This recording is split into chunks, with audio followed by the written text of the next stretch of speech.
by a very good friend of mine, Ian Decotta, a journalist, and he helped me. We went round the track, and we tried to work out which way it was going.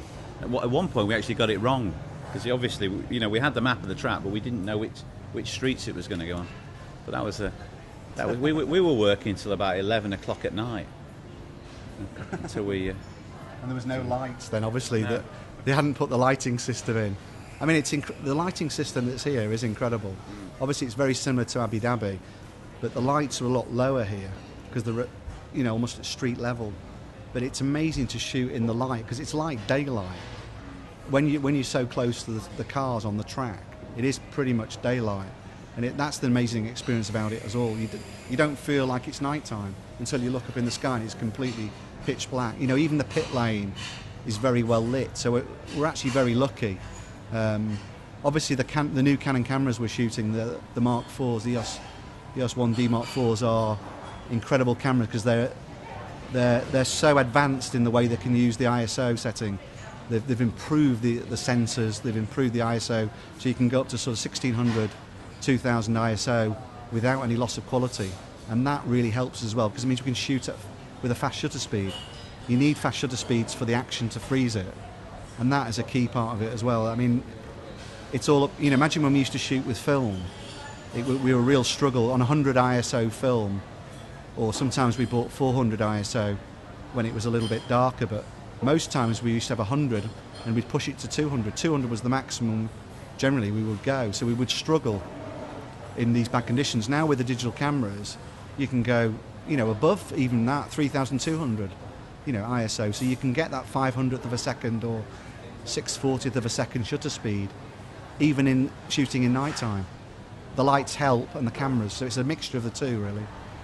Okay. That being said, okay, do you miss any bit? Okay, because some photographer friends to say like they miss the grain or the feel of film, right? Do you guys actually miss it? I think yeah. When you work with film for all those years, you do miss that moment of getting back after the race, having the film process and waiting, and then sitting in front of the light box, even though we at the time we used to say we hated it, but just going through each picture with the glass one after the other, through the night to the early hours in the morning. I don't know why I miss it, but it was a good experience, I think. And then when you got one great picture and you saw it under the glass, that was wow. That was a great feeling. It was magical. Yeah, magical. And I think also you were a bit more artistic.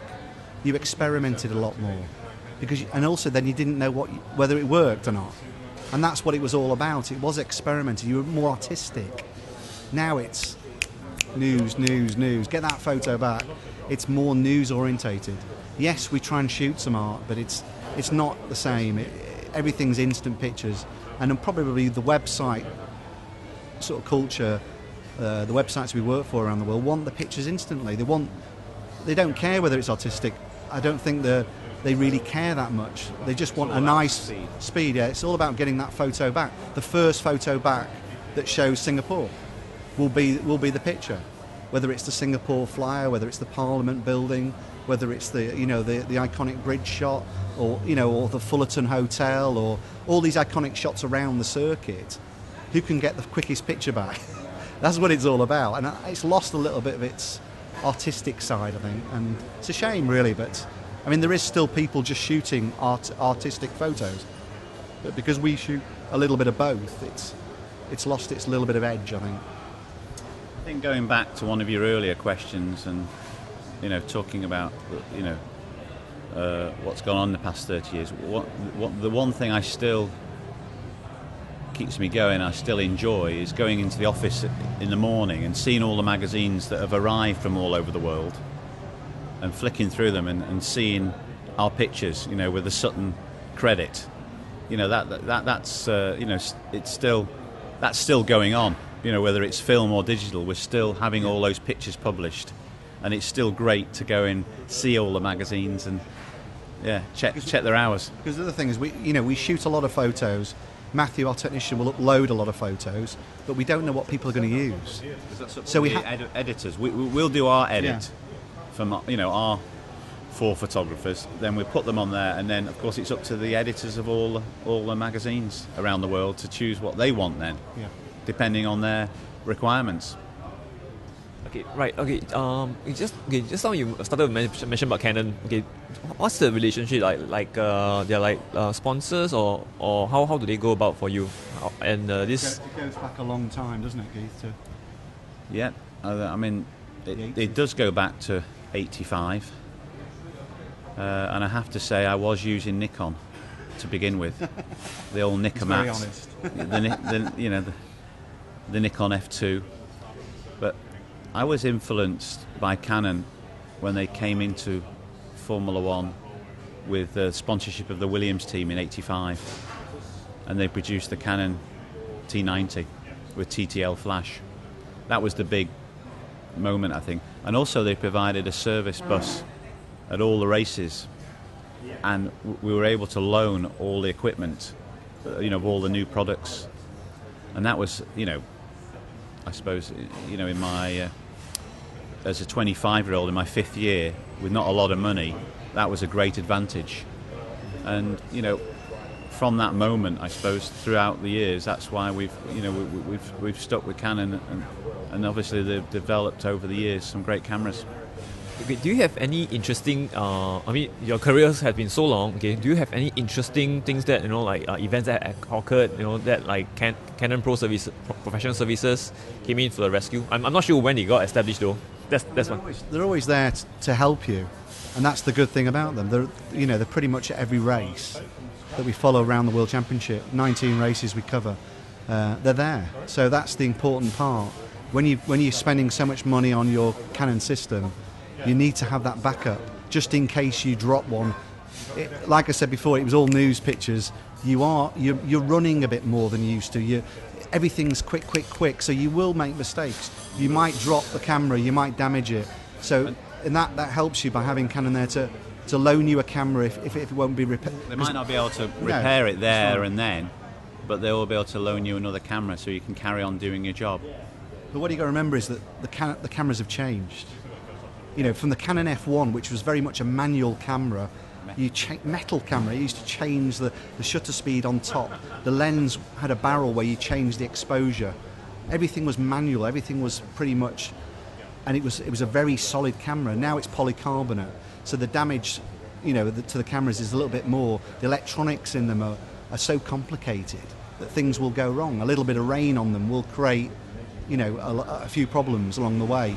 But certainly Canon, when they brought out the autofocus system, was revolutionary. I mean, it was far advanced than any other system as well.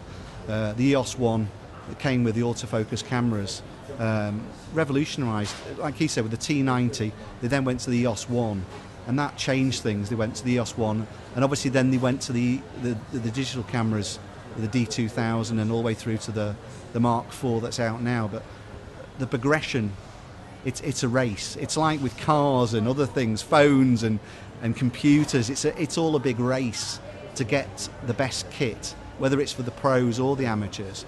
The biggest pixel chip, the quickest camera, the most frames per second. It's a bit of a race really, and we're in the race. We're covering the races, as you could say.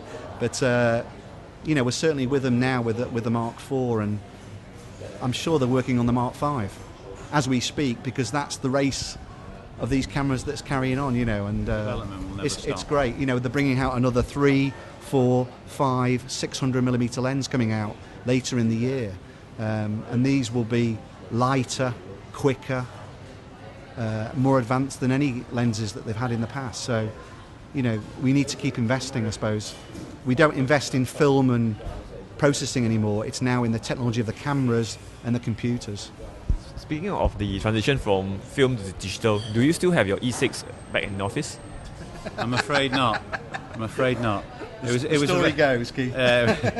was a very sad day actually when we had to get rid of it, because it was I think it cost us like £25,000-30,000 this machine, but it was obsolete, and we had to get 2 skips. Big. What do they call skips? Where you get the big skip and you throw it in for the rubbish. So we had to throw it away. Nobody wanted plus it. our the OmniPro for the colour prints. We had to throw that away. So all in our office at the moment, we kept the plaques. And the funny story about that is we kept the plaque for the OmniPro, the colour print machine, which was like a simple, we kept that. And then they came in and took out the E6 machine and put it all in skips. And I said, did you keep the plaque from the E6 machine? And they went, no. I said, well, go back in and get it. So they had to go back in the skip and then unscrew the front of it. So we've still got that in our office, just to remind us. £25,000 in a skip. Yeah. But, that's just... It did its job. It did its job. We had it for 5 years within the office. And, it was.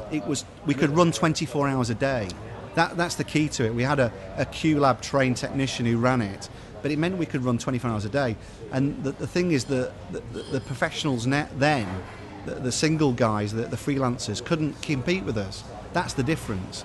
We were a huge company, and we still are a big company, but at that time we were so far ahead of the rest because they couldn't keep up with us, because we were on 24 hours a day. We were doing the dupes when people wanted them. They were out Monday straight away in DHLs. There was no other motorsport agency at that time had their own E6 machine. One of our competitors bought an E6 machine, but that was about 1 year before digital came in, so it was a total waste of money. We don't like to name them, shame them, but we could do. No, we won't. But yeah, that's, things have changed. We could see the future of digital photography coming. Yes, the file sizes were very small in the beginning, but we could see it happening, and obviously we invested into the D2000s. They were £10,000 each, these cameras. In the beginning they were very expensive, but we needed to have them. We needed to offer the clients this digital service, to have instant pictures online, whether it's for websites or magazines. So we could see that the future was going to be in digital, and we invested for that future. And that was with our friends from Canon as well. We worked a lot with Canon in the beginning with digital photography, certainly with the D2000.